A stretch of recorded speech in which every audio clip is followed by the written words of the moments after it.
Hello tout le monde, je suis Johanna la Bretonnière, j'ai 36 ans, je vis à Paris et j'ai fondé la société Just Organization. J'ai été avocat pénaliste pendant 7 ans et un jour j'ai eu envie de changement. Et moi qui ai toujours été très maniaque, très organisée et passionnée de décoration, cette reconversion professionnelle m'est apparue comme une évidence. Et j'ai réalisé qu'il n'existait pas en France de société proposant des services en lien avec l'organisation de sa maison, de son bureau, de son quotidien. Immédiatement, je me suis dit voilà, c'est ça que je veux faire. Je vais importer le concept de l'organisation d'intérieur en France. Et c'est comme ça que l'aventure Just Organization est née il y a 1 an et demi. Finalement, je suis un petit peu la pionnière de l'organisation d'intérieur, de la home organization en France. My name is Lisa Jacobs. I am the founder and CEO of Imagine It Done, a New York-based home organization and lifestyle company, bringing order, function, and beauty into our clients' homes. Organization for some people can be daunting and overwhelming, but it really doesn't even have to be. With a few smart habits and my tips, you will realize that actually it's not that challenging. It's not that difficult, and it requires a lot less effort than you think. The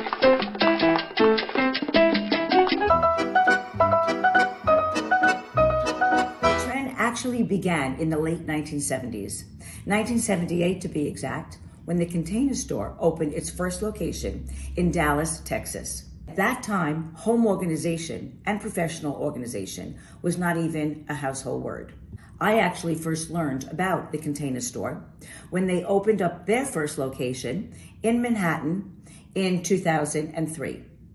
At this time, when they first opened up in New York, there was actually no social media like there is today. The forms of advertising was through magazines, newspapers, and websites, and television actually, but it was a very different world then. Home organization was very misunderstood. It was considered to be about closets and cleaning. There was no such thing as lifestyle. And so much today has changed. J'ai découvert le concept de la home organization sur les réseaux sociaux évidemment. Je suivais des comptes américains et bien entendu je suivais Lisa de Imagine It Done. J'étais fan de ces avant-après, de l'évolution que pouvait connaître un espace qui passait d'un endroit très encombré et en bazar à un endroit impeccable et très bien organisé. Ce qui m'apparaissait au départ comme un hobby s'est avéré finalement être un véritable métier pour lequel la demande grandit de jour en jour. Et le Covid qui nous est tombé dessus l'année dernière et qui nous a imposé à tous de rester confinés chez nous pendant des mois, a déclenché chez de nombreuses personnes cette envie, ce besoin de se sentir bien chez soi, au travail et d'évoluer dans des environnements sains et sereins. Et ce bien-être passe évidemment par l'organisation d'intérieur qui, plus qu'une tendance, est devenue un véritable lifestyle.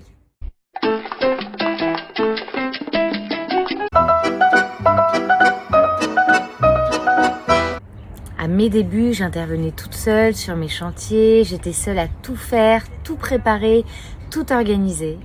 C'était difficile, physique, éprouvant, mais ça m'a beaucoup appris. Beaucoup appris sur le métier de home organizer déjà, mais surtout beaucoup appris sur moi-même. Aujourd'hui, je suis évidemment accompagnée de mon équipe de choc, une équipe de 5 home organizers qui m'accompagnent sur tous mes chantiers. À plusieurs, tout est plus fun. When I first started, I actually just went solo. Only when the projects were larger did I bring in 1 or 2 staff members. But today, it's quite different. I have a team of 14 people that are staff that assist in all the projects.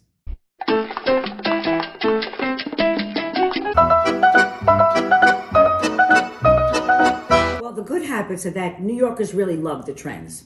And with the beginning of social media and the emphasis on homes and home life and curation and interior design, the New Yorkers love to get inspiration from everything that they see through Instagram.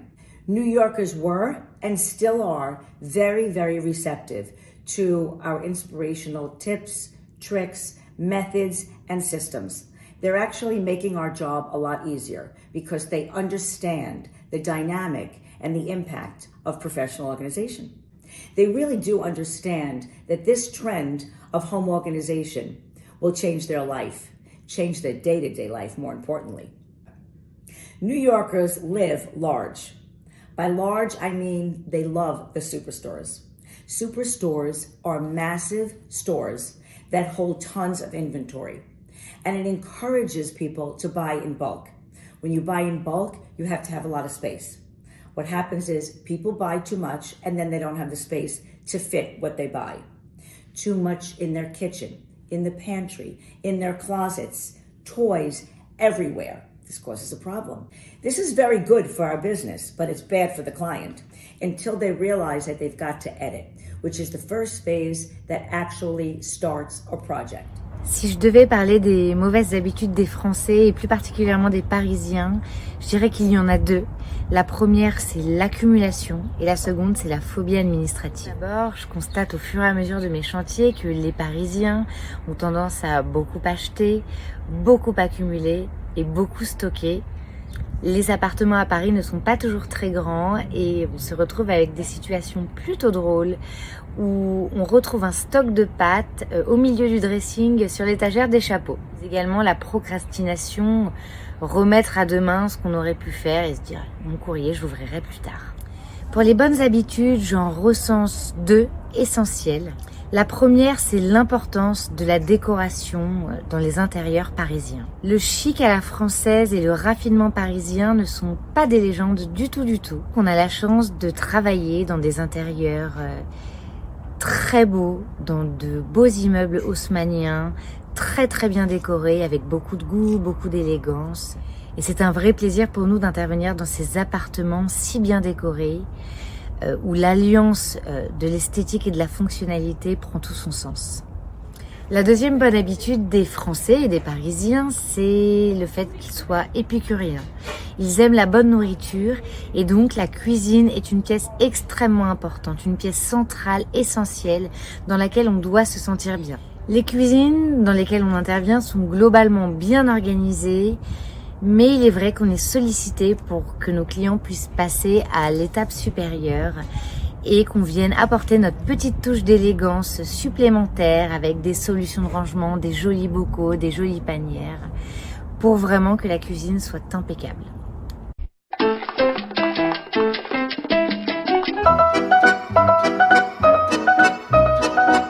Pour les plus gros challenges, il y en a deux qui m'ont vraiment marqué et dont je pense que je me souviendrai encore très longtemps.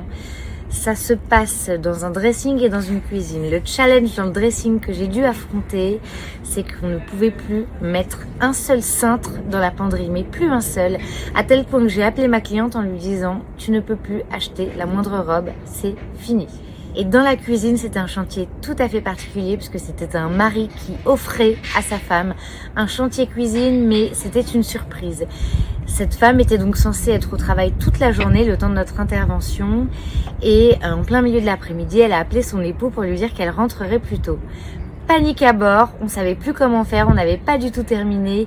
Le mari au téléphone qui essaye de convaincre son épouse de rester à tout prix au travail, elle qui insistait pour rentrer. C'était très compliqué, mais finalement, heureusement, tout s'est bien terminé. On a fini le chantier à temps, on a pu s'éclipser tout en douceur et la femme en rentrant était absolument ravie. The biggest challenge that we have faced to date is dealing with hoarders.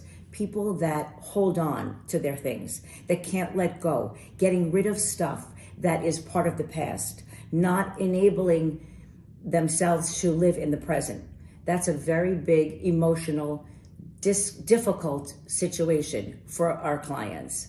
We have to actually encourage people to understand the meaning of living with less because it's for a more functional, simplistic, peaceful, and stressless lifestyle.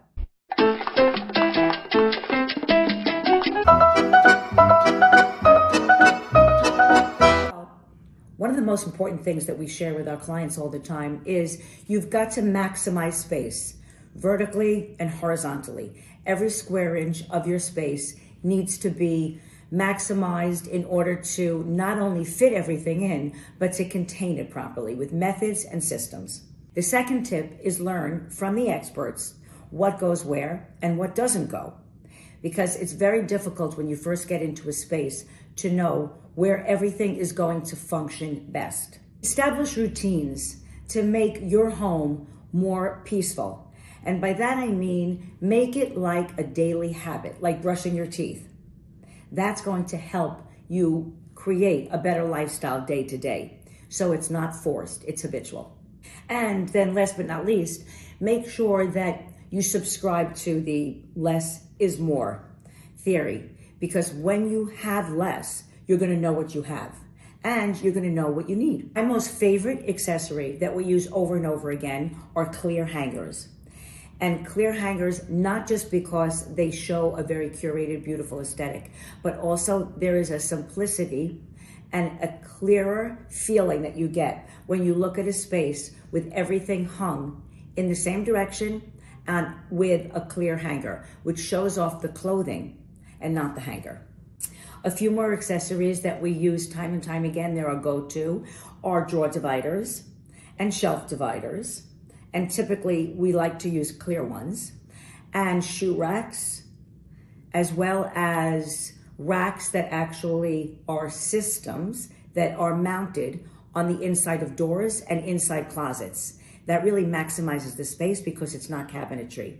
It's mounted brackets that you're actually able to remove and to bring to other spaces. Chez Just Organization, on a mis en place la méthode des 3 C. Catégoriser, compartimenter et contenir. Ce sont pour moi les 3 étapes indispensables pour avoir une organisation méthodique. Bien entendu, la dernière étape, contenir, est absolument essentielle. Il est question de trouver la bonne solution de rangement, celle qui sera appropriée, adaptée à son espace, à ses dimensions, à son budget, à sa décoration. Tout autant de solutions de rangement qui permettent de vraiment bien contenir ses affaires et de bien organiser ses espaces. Une fois cette méthode achevée, une fois que tout est contenu, on a la petite touche finale, la petite touche d'élégance, c'est bien évidemment apposer une jolie étiquette sur son contenant.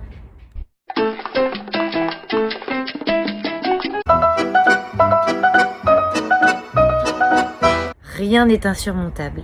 C'est juste une question d'organisation. That the client actually experiences in a process of organization and working with professional organizers is what creates that feeling of aha. That's when they have that moment, when they really know that their life is going to be stress-free.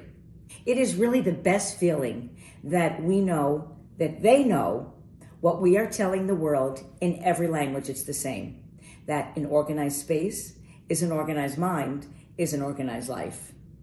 Imagine it done. Imagine, c'est fait.